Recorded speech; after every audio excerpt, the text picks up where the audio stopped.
ሰላም ሰላም ሰላም ሰላም ሰላም ሰላም ሰላም እንደምን አላችሁ ኢትዮጵያውያን በየቦታው ሆናችሁ ይሄን ፕሮግራም የምትከታተሉ እኔ አዝመራው ሙሉ ሰው እባላለሁ አዝመራው ሙሉ ሰው ፕሮግራሙ ደግሞ ሜዳ ሺ ይባላል በደንብ እየተጫወታችሁ እየተመካከራችሁ ሜዳ የሚለውን አፕሊኬሽን ዝግጁ አድርጋችሁ ከተጫወታችሁ የምትሸለሙበት የምትዝናኑበት በቂ መረጃ የምታገኙበት ስለ ሁኔታዎች በደንብ የምታውቁበት ከዓለም ዙሪያ ከሀገራችን ከተለያዩ ወቅታዊ ጉዳዮችን የምናውቅበት ታሪክን የምናውቅበት ብዙ የምንጠቀምበት ፕሮግራም ነው እንግዲህ እየገባችሁ ነው ብዙ ሰው እየገባ ነው በጣም ብዙ ሰው እየገባልን ነው እንግዲህ እንደተለመደው በጣም በርካታ ነገሮችንና በርካታ ነገሮችን የምንዳስስበት 10 ጥያቄ ብቻ ወጥተናል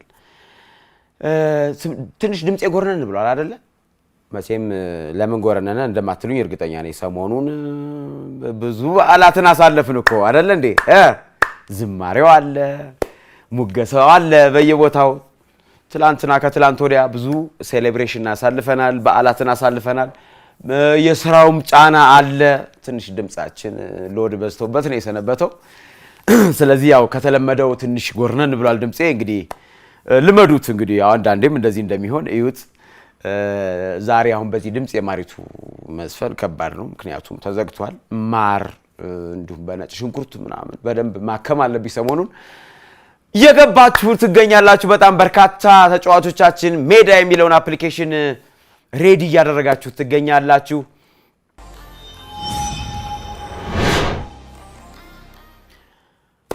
አው መጣን እንዴት ነው አለባበሰ ጥምቀትን መስለናል ያው ሰሞኑን በጣም ደስ የሚል በዓላትን አሳለፍን አሁን ደግሞ ዛሬም በጣም በተለያየ ቦታ ክብረ በዓላት ነበሩ የሚሸኙ ታቦታት ነበሩ በጣም ደስ ይላል ብቻ ደስ ይላል ከሃይማኖታዊ ትውፊቱ ባሻገር ደግሞ ይሄ ሀገራዊ ባህላዊ ትውፊቱ ደግሞ ሲንጸባረቅ አለባበስ ላይ በጣም በብዙ መልኩ ደስ የሚል ነገር አይተናል ይቀጥል አብሮነታችን ይቀጥል ፍቅራችን ይቀጥል ኢትዮጵያውያን በያለንበት ሰላም ያድርገን አሜን ወደ አንደኛው ጥያቄ እናልፋለን አንደኛ ጥያቄ በብዛት ሁሌም በጣም ቀላል ጥያቄ ግን የምትሸወዱበት እየሆነ ነው እየታዘብኳችሁ ነው አንደኛው ጥያቄ ማንንም ሊስተው አይገባም አንደኛው ጥያቄ ሰሞንኛ ጥያቄ ነው ወቅታዊ ጥያቄ ነው ስለዚህ ይሄንን ጥያቄ እንዳትስቱት ህፃናትን ብትሆኑ እናትና አባት ወንድሞቻችሁ ታላላቆቻችሁን ጠይቁ ህፃናት ከሆናችሁ ስለዚህ ከሰሞኑ አየር ጋር ከወቅቱ ጋር ያለውን ጥያቄ ነው ምን ጠይቀው በጣም ቀላል ጥያቄ ነው ምናልባት ጥያቄውን ያልሰማ ካልሆነ በስተቀር ጥያቄውን የሰማ ሁሉ ይመልሰዋል አንደኛ ጥያቄ ከገና ቀጥሎ ያከበርነው ታላቅ ሃይማኖታዊ በዓል ምንድነው ቡሄ ጥምቀት ዘገሊላ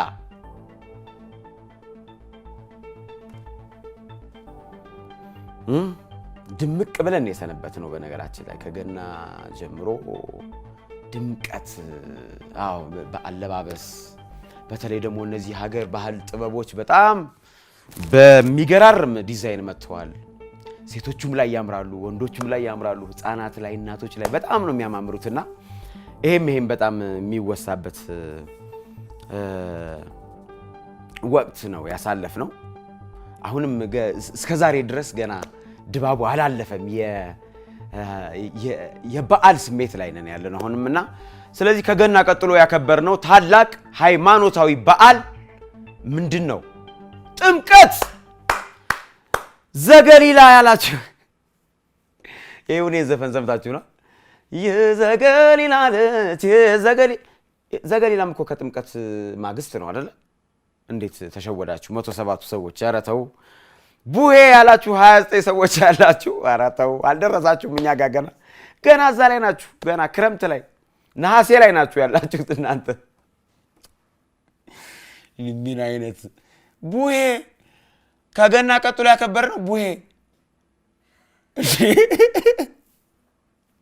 29 ሰዎች ውጡ ቶሎ ውጡ ከቤት እናመሰግናለን እሺ 29ኙም ሰዎች እናመሰግናለን ወደ ሁለተኛው ጥያቄ ቀጥታ እንገባለን ቀጥታ ነው መንገባው ምንም ፍንጭ አልሰጣችሁ ለመጀመሪያ ጊዜ የኦሎምፒክ የወርቅ ሽልማት ያገኘው አፍሪካዊ ማን ነው? ሳሙኤል ካሙ፣ ቺፕኮኒ፣ አበበ ቢቂላ። የመጀመሪያ ነገር ብዙ ጊዜ አይረሳም ታውቃላችሁ። የመጀመሪያ ያደረጋችሁት ነገር ለአፍሪካም የመጀመሪያ ወርቅ በኦሎምፒክ ያመጣላት አይረሳም፣ ሊረሳ አይችልም። በቃ የመጀመሪያዎቹ አሁን ወርቅ የሚያመጡ በጣም በብዛት አትሌቶች አሉ፣ ግን የመጀመሪያ ነገር አይረሳም። አሁን እናንተ በመጀመሪያ ያደረጋችሁት ነገር ይረሳችኋል? ናፈቅሽኝ ገላዬ ናፈቅሽኝ ገላዬ የመጀመሪያችሁን ትረሳላችሁ እናንተ? አይረሳም። ልክ እንደዛ ስለሆነ ነው። እሺ። እና ፈርቀዳጅ የሆኑ ሰዎች ሁሌም ይታወሳሉ። አበበ ቢቂላ ነው። ያውም ለመጀመሪያ ጊዜ ሮጦ አሸንፎ በ8 ሰከንድ ሪከርድ ሰብሮ ነው ያሸነፈው። ስለዚህ አበበ ቢቂላ ለመጀመሪያ ጊዜ የኦሎምፒክ የወርቅ ሽልማት ያገኘ አፍሪካዊ አትሌት ነው። አበበ ቢቂላ እንወድሃለን። በስምህ ስቴዲየም ብቻ ሳይሆን በጣም ብዙ ነገር ከዚህ በኋላም ይገነባል። እናመሰግናለን አበበ ቢቂላ። ቺፕኮኒ ያው ኬንያዊ ሯጭ ነው፣ ታውቁታላችሁ። የመጀመሪያው ሎንግ ዲስታንስ ራነር ነው። ሳሙኤል ካሙም እንደዚሁ የመጀመሪያው ሜዳሊያ ያመጣ የመጀመሪያው የኬንያዊ ሯጭ ነው። እናመሰግናለን አትሌቶች። ስለ አትሌቶች ከተነሳ እንግዲህ ኬንያና ኢትዮጵያ ተወርቶ ያልቅ። ወደ ሶስተኛው ጥያቄ እናልፋለን። ሶስተኛው ጥያቄ እየተከተላችሁን ትገኛላችሁ። በጣም ብዙ ሰዎች አሁን እየመለሳችሁ ትገኛላችሁ። ከበድ እያለ ነው የሚመጣው። መነጋገሩን እንዳትረሱ። እንደው ወደ 8ኛው 9ኛው ደርሳችሁ እንኳን ብትወድቁ ይሻለኛል። እኔ አካውኑ እንዳትወድቁብኝ አደራ። ሶስተኛው ከተራ ማለት ምን ማለት ነው? ገደበ፣ ተሰበሰበ፣ አፈሰሰ።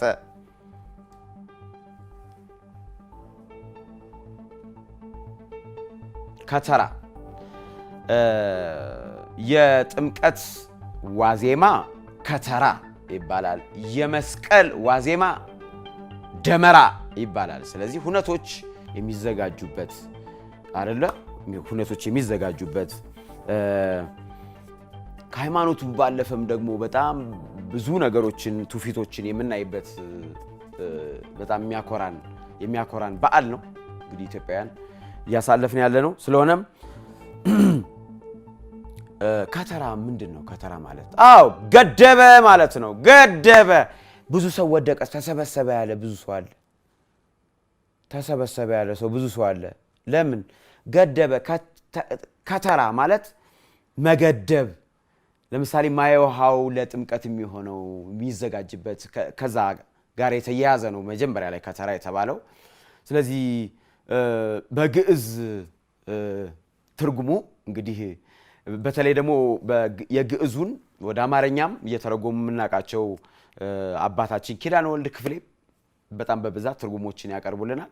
በሳቸው አተረጓጎም ገደበ፣ ዘጋ፣ አቆመ እንደማለት ነው። ስለዚህ ከተራ ተሰበሰበ ያላችሁ ብዙ ሰዎች አላችሁ። ምናልባት ላታውቁ ትችላላችሁ። ከዚህ በኋላ ግን ማወቅ አለባችሁ።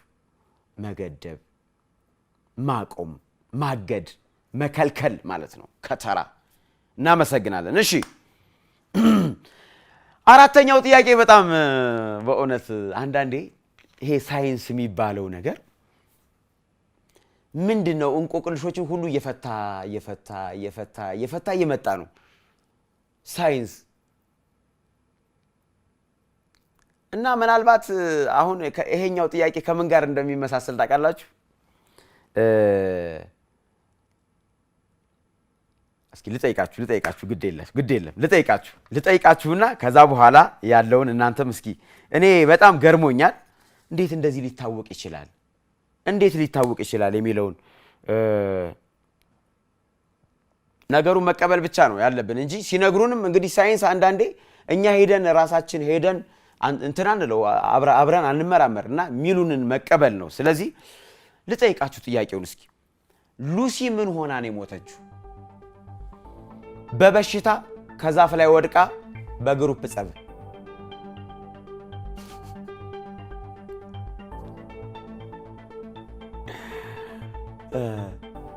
የፍልፍሉ አያት ናቸው ትዝ የሚሉኝ ይሄንን ጥያቄ ስጠይቃችሁ በ100 ዓመቷ ሞታ ማየ አለ ፍልፍሉ ከዛ ለቀስተኞቹ መጥተው በምንድን ነው የሞተችብህ ፍልፍሉ ምን ሆኖ ነውማ ሲሉኝ አለ በግሩፕ ጸብ በ100 ዓመታቸው እንዴት ይጠይቁኛል ሉሲ በምን እንደሞተች አውቀዋል ሳይንቲስቶች በጣም እኮ ነው የሚገርመው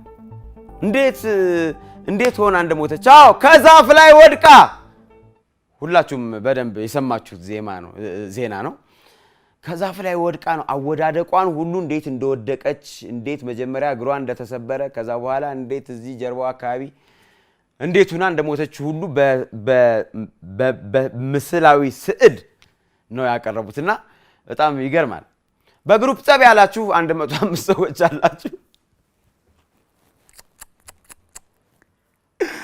አረዶ የትንድ ከማን ጋር በግሩፕ ጸብ ያላችሁ ሰዎች አረተው ከማን ጋር እንደው ጉድ እኮ ነው በበሽታ ያላችሁት እንደው ይሻላል እንደው በሽታ ጥሩ ለማንኛውም ከዛፍ ላይ ወድቃ ነው የሞተችው ሉሲ እናመሰግናለን ወደ አምስተኛው ጥያቄ እናልፋለን ይሄን ጥያቄ ስጠይቃችሁ ምናልባት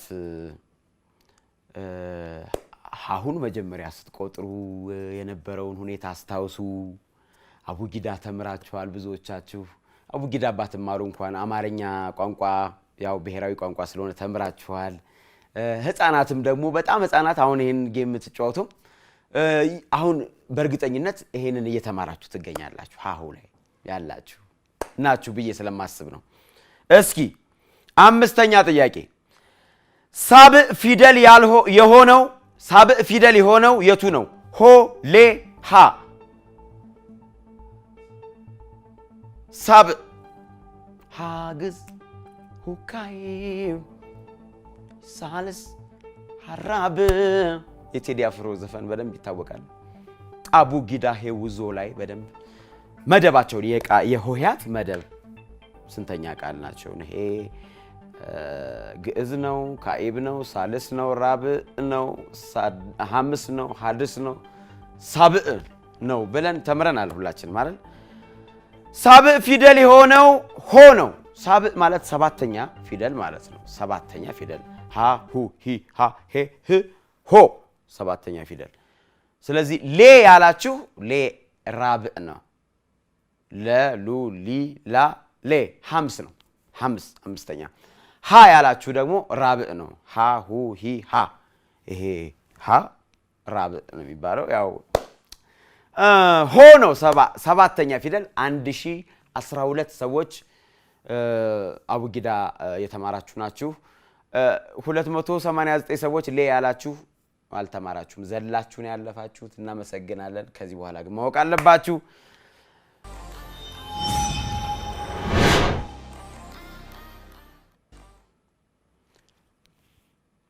ተመልሰናል በርካታ ሰዎች አብራችሁን ትገኛላችሁ እየመለሳችሁ ነው ያልመለሳችሁም የተሸወዳችሁም በሚቀጥለው ይስተካከላል ምንም ችግር የለውም እሺ ብቻ ግን መረጃዎቹን በደንብ ያያችሁ ይሄን 30 ደቂቃ በደንብ የማታውቁትን ካለም ራሳችሁን እየፈተሻችሁ መማማር እንችላለን ማለት ነው ዘና ይያልን ሳንጨናነቅ ወደ ስድስተኛ ጥያቄ እናልፋለን ስድስተኛው ጥያቄ በጣም ጥንቃቄ ያስፈልገዋል ግን ምንም አይነት ፍንጭ አልሰጣችሁም ቀጥታ ወደ ጥያቄው ሄዳለሁ ስድስተኛ ጥያቄ በዓለማችን ላይ አስከፊ የነበረው ሶስተኛው ዓለም ጦርነት መቼ ተጠናቀቀ እንደ አውሮፓውያን አቆጣጠር በ1918 እንደ አውሮፓውያን አቆጣጠር በ1945 መልሱ የለም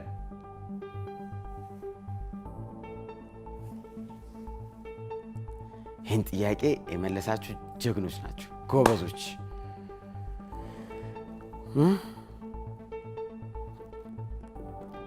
አንዳንዴ ሰው ጉንፋን እንኳን ሳይዘው በተለይ ታዋቂ ሰዎች ጉንፋን እንኳን ሳይዘው ማለት እውነቴን ነው የምነግራችሁ ጉንፋን እንኳን ሳይዘው እከሌኮ ሞተ ተብሎ ይፖሰታል እከሌኮ ሞተ ተብሎ ይፖሰታልና ልክ እንደዚህ አይነት ሰዎች እንደሚያደርጉት ነው አሁን ይሄ ጥያቄ አውቄ ነው ፍንጩን ከጠየቅኩ በኋላ የሰጠኋችሁ። መልሱ የለም። የሶስተኛው ዓለም ጦርነት ተካሂዷል።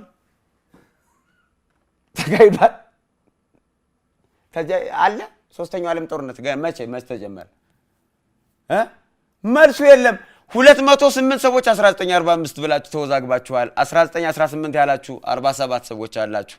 810 ሰዎች ናቸው የቀራችሁት። ልክ ናችሁ። 810 ሰዎች ገና የሶስተኛው ዓለም ጦርነት አልተጀመረም። የሰይጣን ጆሮ ይደፈን፣ ደግሞ አይምጣብን። የሰይጣን ጆሮ ይደፈን። እኛ አንፈልግም፣ ጦርነት አንፈልግም። በቃን፣ ሰላም ነው የምንፈልገው በዓለማችን ላይ። ዓለማችን በሰላም ጸጋዋ ይብዛልን እንጂ እኛ ጦርነት አንፈልግም። አሁንም ያሉት ዓለም ላይ ያሉት ጦርነቶች የሰይጣን ጆሮ ይደፈን። ሶስተኛው ዓለም ጦርነት አልተጀመረም በባካችሁ። ብዙዎቻችሁ ግን ተወዛግባችኋል።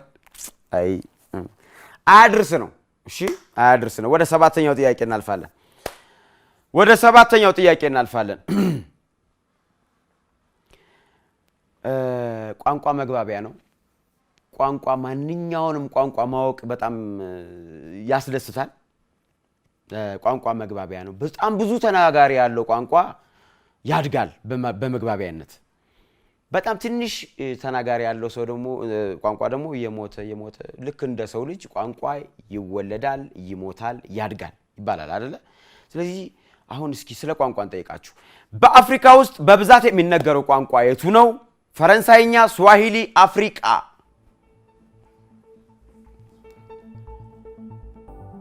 አሁን ኢትዮጵያችን ውስጥ የሞቱ በጣም ትንሽ ተናጋሪ ያላቸው ቋንቋዎች የሞቱ የሚባሉ ቋንቋዎች አሉ። ነጋፋት ያው ቋንቋ ተናጋሪውን ካጣ ቋንቋ ሞተ ማለት ነው። ብዙ ተናጋሪ ካለው ደግሞ አሁን እንደጠየቅነው ቋንቋ በጣም ብዙ ተናጋሪ አግኝቶ ይንሰራፋል፣ ያድጋል። መግባቢያነቱ እየሰፋ ይሄዳልና አደራችሁን በቋንቋ በምን አሁንም እንዳንል አደራችሁ። ስዋሂሊ ነው፣ ፈረንሳይኛ አይደለም። ስዋሂሊ አፍሪካ ያሉ የሚያወሩት አፍሪካ በጣም ስዋሂሊ በኢትዮጵያ ውስጥ በነገራችን ላይ ይገኛል። እሺ ይነገራል በብዛት ያው እኛ ስለማንደርስበት ነው እንጂ ኤክስፖዠሩ ተጋልጦ ስለሌለን ነው እንጂ። እንግዲህ ስዋሂሊ በዩጋንዳ፣ በታንዛኒያ፣ በኬንያ፣ ሩዋንዳ፣ ብሩንዲ፣ ሰሜን ሱዳን፣ ሞዛምቢክ የማይናገርበት ሀገር የለም። በዚህ በእኛው አካባቢ ደቡብ ምስራቅ በሚባለው አፍሪካ በብዛት ይነገራል ስዋሂሊ። እንዳውም ደግሞ የሚገርማችሁ ነገር ሰላምታ አሁን በስዋሂሊ ሰላምታ ለመስጠት ስትፈልጉ ጃምቦ ነው የምትሉት። ጃምቦ እኛ ሀገር ጃምቦ ያው ጃምቦ ብላችሁ አሁን ሌላ ነገር ምላችሁ ነው የሚመስላችሁ፣ ግን በስዋሂሊ ሰላምታ ነው ጃምቦ። ሀባሪ ምናምን እንላለን። እሺ ጥሩ ቋንቋ ማወቅ አሪፍ ነው። እሺ በጣም አሪፍ ነው። የትኛውም ቋንቋ ብናውቅ በጣም ደስ ይላል። እሺ ወደ 8ኛው ጥያቄ እናልፋለን። 8ኛው ጥያቄ ዲኤስቲቪ በጥራት ፕሪሚየር ሊጉን፣ ቡንደስሊጋውም፣ ሁሉንም የስፔኑንም፣ የጀርመኑንም፣ የጣሊያኑንም የእያንዳንዱን የዓለማችን እግር ኳስ በጥራት ያስተላልፋል ዲኤስቲቪ። አሁን ደግሞ ሰሞኑን እንግዲህ በአልጄሪያ የሚካሄደው የቻን ውድድር የአፍሪካ ዋንጫ ውድድር አለ። ስለሱ እንዴት ነው ኢትዮጵያችን ብታሸንፍ በደንብ መስማት እንጀምር ነበረ። ትንሽ ደብዘዝ ብሏል፣ ግን ብዙ እያየን ነው። አሁንም ስለ ቻን ነው የምጠይቃችሁ። በዘንድሮ የቻን አፍሪካ ዋንጫ እየተካሄደ ያለው ለስንተኛ ጊዜ ነው? 5ኛ፣ 7ኛ፣ 9ኛ ጊዜ? ከበድ እያለ ነው የሚመጣው። እንግዲህ ቻን አፍሪካ ዋንጫ እንግዲህ ሌላ ሀገር ግብጽ፣ ደቡብ አፍሪካ፣ አውሮፓ የሚጫወቱ ተጫዋቾች አይሳተፉበትም። የሀገር ውስጥ ሊግ ተጫዋቾች ብቻ የሚሳተፉበት አፍሪካ ዋንጫ ነው ቻን። አልጄሪያ ላይ በደንብ እየተካሄደ ይገኛል። ኢትዮጵያችን ተጫውታለች። ሊቢያ ጨዋታቸው በጣም አሪፍ ነበር ያየነው ነበር ግን ሊቢያ ተሸነፍ በጣም ያሳዝናል ለሰባተኛ ጊዜ በርካቶቻችሁ አውቃችሁታል ለሰባተኛ ጊዜ ነው እየተካሄደ የሚገኘው የቻን አፍሪካ ዋንጫ ኢትዮጵያችንም ታዘጋጃለች ብለን እናስባለን አምስት ያላችሁ 170 ሰዎች አላችሁ ከዚህ በኋላ እንግዲህ ታውቁታላችሁ የሳታችሁትም ከዚህ በኋላ ተምራችሁበት ታልፋላችሁ ዘጠነኛ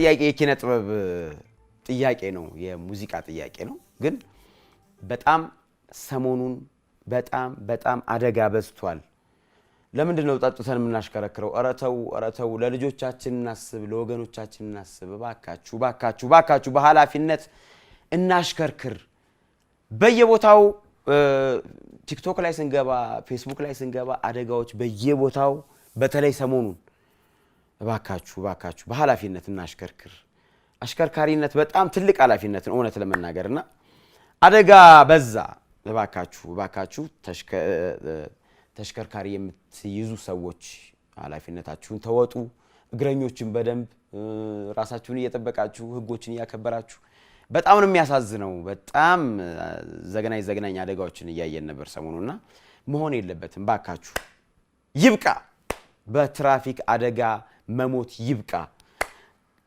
ከዚህ ጋር በተያያዘ ዘጠነኛ ጥያቄ አሽከርክር ረጋ ብለህ የተሰኘው ሙዚቃ ደራሲ ማን ይባላል አቤል ሙልጌታ ዓለም ፀሐይ ወዳጆ ሞገስ ተካ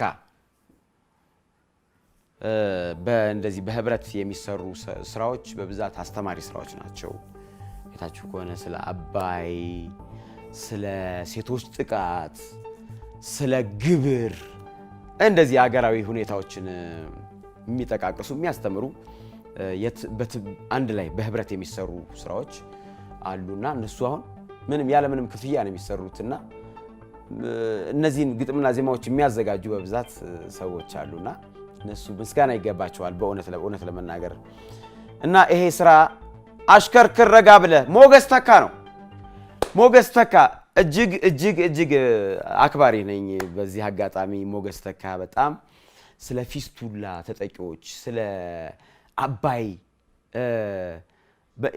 በእነዚህ በህብረት የሚሰሩ ስራዎችን በብዛት ሰርቷል ከዛ ውጭ ደግሞ ለተለያዩ ሰዎች አልበሞች የሚገራርሙ ጥንድ ሆነው ሲሄዱ ባይ ሳጣሽኔ ሲሳይ ከጻየ እንኳን የምንወዳቸውን አንቺ ሰላም ነሽ ወይ ሰሞኑን አማን ነሽ ወይ አገር አማን ነው ወይ ይጨንቀኛል ዝም ብሎ ይጨንቀኛል አልቻልኩም እኔ እስካይሽ ባይኔ ለናመልማል ምንም በቃ ያልሰጠውና አሁን አዲሱ ግርማ ተፈራ ላይ በጣም አክባሪ ነን ሞገስ ተካ በርግጥ እና ዓለም ፀሐይ ወዳጆን አቤት በጣም ነው የምንወዳቸው አቤል ሙልጌታ በጣም ሁሎችም ግን ያው አሽከርክር ረጋ ብለህ ከዚህ ከትራፊክ ጋር የተገናኘ ጥያቄ ስላደረግነው ሞገስ ተካ እንወዳለን አከብራለን ረጅም እድሜና ጤና በሜዳሽ ስም እንመኛለን እሺ ወደሚያሸልመውና ወደ መጨረሻው ጥያቄ እናልፋለን ስንት ሰው ያሸንፍ ይሆን ዛሬ ስንት ሰው ያሸንፍ ይሆን 10ኛ ጥያቄ ዝግጁ ናችሁ በዓለማችን የመጀመሪያ ሆስፒታል የተገነባው የት ነው ጀርመን ግሪክ ኢራቅ መለያ ጥያቄ ነው መለያ ጥያቄ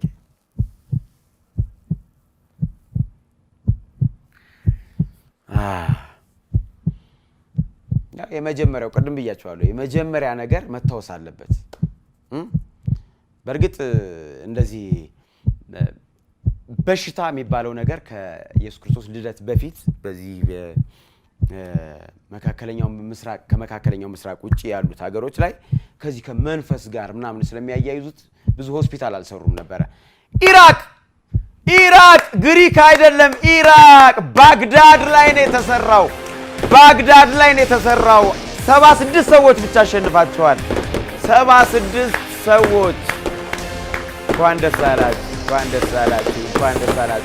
በ805 ዓመተ ዓለም ነው የተሰራው ባግዳድ 76 ሰዎች እንኳን ደስ አላችሁ በ805 ዓመተ ዓለም ነው የተሰራው ባግዳድ ውስጥ። እናመሰግናችኋለን። አዝመራው ሙሉ ሰው አብሬያችሁ ቆየው። የዛሬ ሳምንት በተለየ አቀራረብ በተለያዩ ጥያቄዎች እንመለሳለን። እንወዳችኋለን። መልካም ዕለተ ሰንበት